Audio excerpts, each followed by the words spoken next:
Hallelujah, सबको जय मसीह की। मेरा नाम मुस्कान कपूर है। मैं इंडिया से हरियाणा यमुनानगर से हूँ और पिछले 4 सालों से मैं कनाडा में रह रही हूँ।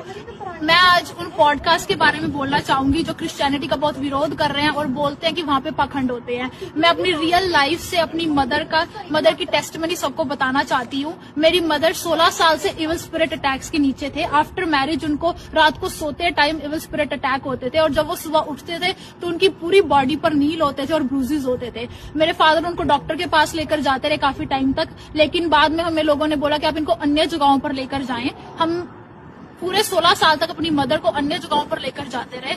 ऐसे ही एक दिन हमें किसी ने बोला कि आप चर्च भी ले जाएं, शायद वहां पर जाके वो ठीक हो जाए, है ना, उन्हें शिफा मिले शायद वहां से। तो हमें लगा कि ये तो धर्म परिवर्तन करते हैं जो आज लोग बोलते हैं।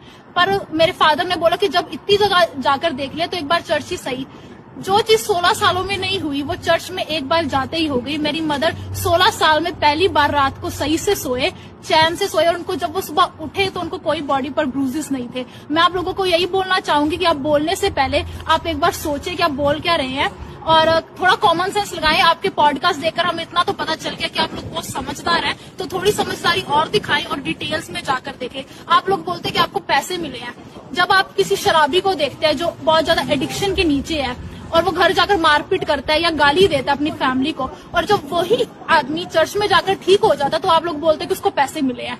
इतने पैसे लाएंगे कहां से चर्च वाले? पहले आप ये सोचें। अगर हमें पैसे मिले होते तो हम कनाडा क्यों आते? हम इंडिया में अपनी लाइफ अच्छे से जीते। और अगर कनाडा आ ही गया तो हम लोन लेकर क्यों आते? हम इजिली आ जाते। हम इतना लोन लेकर कनाडा में आए, स्ट्रगल कर रहे हैं, पर परमेश्वर की दया है हम पे। पिछले 4 सालों में उसने हमें बहुत अच्छे से रखा हुआ है। हम देखते हैं यहाँ पर आकर बच्चे कैसे अपने माँ बाप से अलग होकर पाप में चले जाते हैं और फिर बाद में डिप्रेशन में चले जाते हैं, लेकिन खुदा की दया हम पे है। इस कंट्री में रहकर भी हम उसके नाम को इज्जत, महिमा और जलाल देते हैं। हम अपने स्पिरिचुअल फादर की गाइडेंस के नीचे है, उनको फॉलो करते हैं। जैसे बाइबल कहते हैं कि चख कर तो देखो कि यहोवा कितना धन्य है।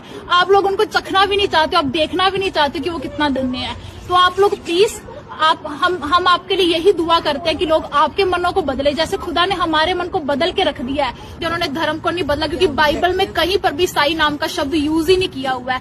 उन्होंने धर्म को नहीं, वो धार्मिकता को बनाने आए थे। अपना इकलौता पुत्र उस क्रूस पर दे दिया कि हमारी शर्मिंदगी, हमारे पाप उठाए जा सके। हम आप लोगों के लिए दुआ करते हैं और हम यही कहते हैं कि ਅਸੀਂ ਤਾਂ ਯਸੂ ਦੇ ਬੰਦੇ ਹਾਂ, ਅਸੀਂ ਨਫ਼ਰਤ ਦੇ ਬਦਲੇ ਵੀ ਤੁਹਾਨੂੰ ਪਿਆਰ ਹੀ ਕਰਾਂਗੇ। ਤੁਸੀਂ ਸਾਡਾ ਜਿੰਨਾ ਮਰਜ਼ੀ ਵਿਰੋਧ ਕਰ ਲਓ, ਅਸੀਂ ਅੜੇ ਤੇ ਖੜੇ ਹੋਏ ਹਾਂ।